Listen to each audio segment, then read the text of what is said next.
Salut tout le monde, alors aujourd'hui le sujet il est un petit peu différent, c'est la première fois que je le touche, en tout cas de façon principale, c'est les tradwives. Vous avez sûrement dû voir, ces derniers temps il y a une augmentation, que ce soit sur TikTok, sur Insta, des vidéos un peu tradwife. D'ailleurs j'ai récemment découvert cette tendance. Le but en lui-même de la tradwife, je vais l'expliquer juste après, je le connaissais déjà, mais c'est vrai que ces derniers temps, bien, il y a une augmentation. Généralement, ce sont également des couples chrétiens, ou pas forcément, mais surtout, vous avez dû remarquer également que ces derniers temps, il y a une augmentation des valeurs conservatrices, des valeurs qu'aujourd'hui, ça va avec la droite, parce que les gens commencent à en avoir marre, en fait, que ce soit du wokisme, du féminisme et de l'immigration.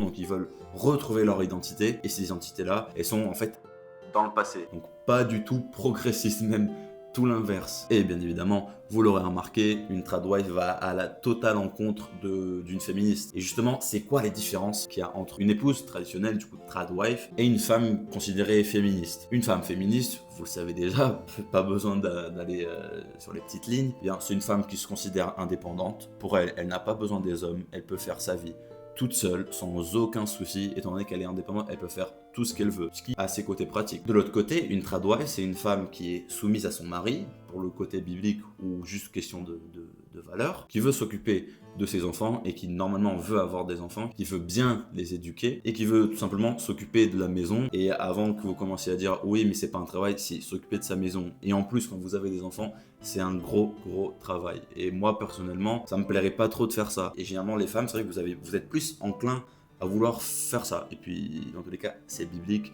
J'en parlerai ça.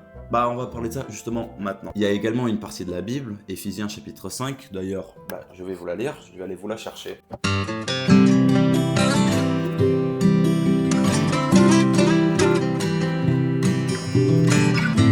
Plus précisément, Éphésiens chapitre 5, 21 à 25. Par respect pour le Christ, soyez soumis les uns aux autres, les femmes à leur mari, comme au Seigneur Jésus. Car, pour la femme, le mari est la tête. Tout comme pour l'Église, le Christ est la tête, lui qui est le sauveur de son corps. Eh bien, puisque l'Église se soumet au Christ, qu'il en soit toujours de même pour les femmes à l'égard de leur mari. Vous, les hommes, aimez votre femme à l'exemple du Christ. Il a aimé l'Église, il s'est livré lui-même. Ici, on comprend bien, et c'est vrai que je suis d'accord avec vous, il y a parfois sûrement des hommes qui ont tendance à juste prendre la première partie, c'est-à-dire qui dit aux femmes d'être soumises. Et juste ça. Et non pas le fait de la... Comment est-ce que je pourrais dire ça? Réciprocité. Ouais, bref, vous avez compris le mot que je veux dire. Vous m'excuserez. Oui, la femme doit écouter le mari. La femme est soumise à son mari.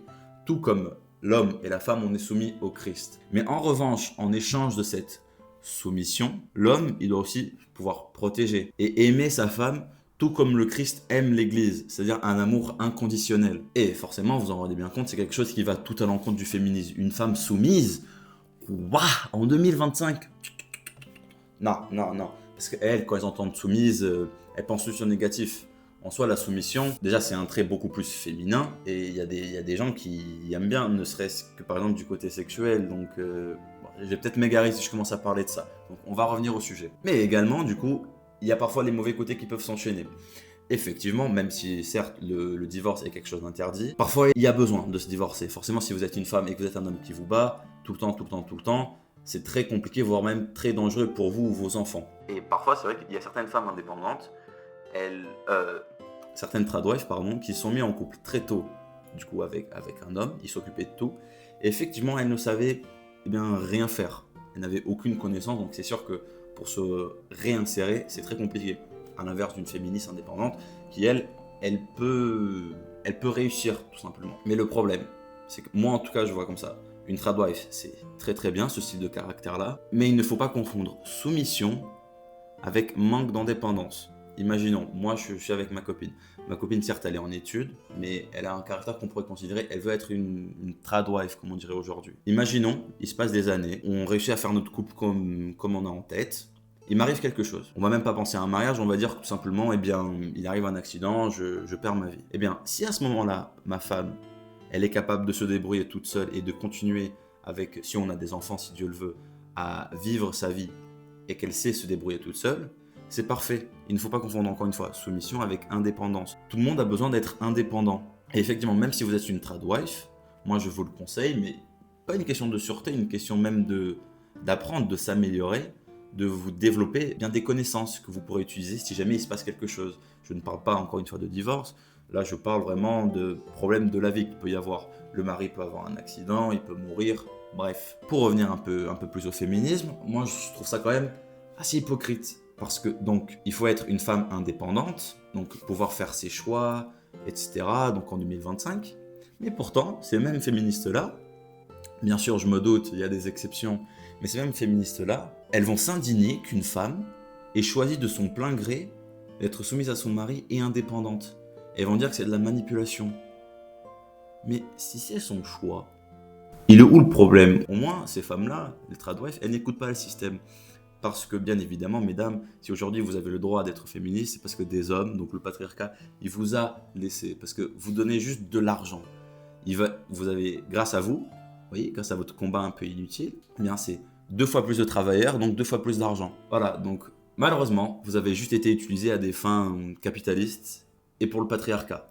Donc j'espère que vous êtes contente de savoir que votre combat, certes compréhensible au début, mais aujourd'hui devient dérisoire. Donc c'est tout à fait normal qu'il y ait ce mouvement-là des tradwives qui montent, et moi je trouve ça une bonne chose. Mais bien évidemment, et ça je le répète aux maris, ce n'est pas une excuse pour faire des choses déplacées à vos femmes. Ce n'est pas parce qu'elles sont soumises que vous devez avoir des comportements irrespectueux envers vos femmes. Il faut les respecter, il faut les aimer, tout comme le Christ a aimé l'Église. Voilà, c'était une vidéo courte aujourd'hui, même plus courte que les autres, je pense. Je suis pas sûr étant donné que j'ai presque aucun moment à couper. Là, c'était que de la tête. J'ai dit ce que moi je pensais. En même temps, il n'y a pas besoin de dire beaucoup de faits. Le mot tradwife se résume super facilement. Il n'y a pas grand chose à dire. Dans tous les cas, vous aurez les extraits. Vous allez voir à quoi est-ce que ça peut ressembler. Même si c'est vrai que parfois, c'est vraiment une grosse caricature avec des robes des années 80, 90. Et que ça peut faire un peu rigoler. Il n'y a pas besoin d'aller mettre les robes. Mais en tout cas, moi je trouve que un époux traditionnel et une femme et une épouse traditionnelle, je trouve que c'est le plus, bien évidemment, si on ajoute la Bible, la parole de Dieu, c'est quelque chose de parfait, qui ne peut se casser que si Dieu le veut. Bref, j'espère que cette vidéo-là vous aura plu. Je vous dis à bientôt pour la prochaine vidéo, et un petit mot de fin pour finir. Je suis une femme indépendante.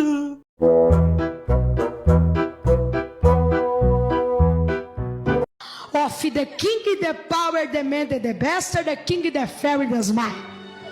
Porque a bandeira da América rola sobre vocês. Ovidec do que tem que tocar, ovidec do que se quer ter catar, ovidec é pra catar, que tem que ter, ovidec do que tem que é pra que tô, catar.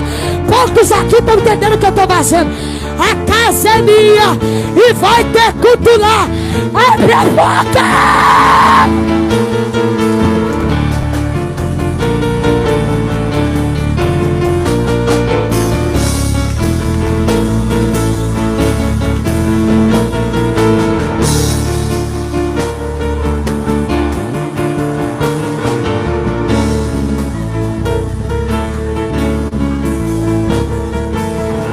Divisa de fogo, varão de guerra. Ele desceu na terra, ele chegou pra guerrear. Divisa de fogo, varão de guerra. Ele desceu na terra, ele chegou pra guerrear. Divisa de fogo, varão de guerra. Ele desceu na terra, ele chegou. Te telemi telefone. Andoi cachara ando que tahase. Temi te telemi se me for. Ai profosi chemi na hase. Eu abro aquela porta. Anda cachopri hasia chomriha. Fecho uma cova. Anda cachaya sebriafa. O meu sangue vai na porta dela. E eu tomo todos os meus vasos. Agora.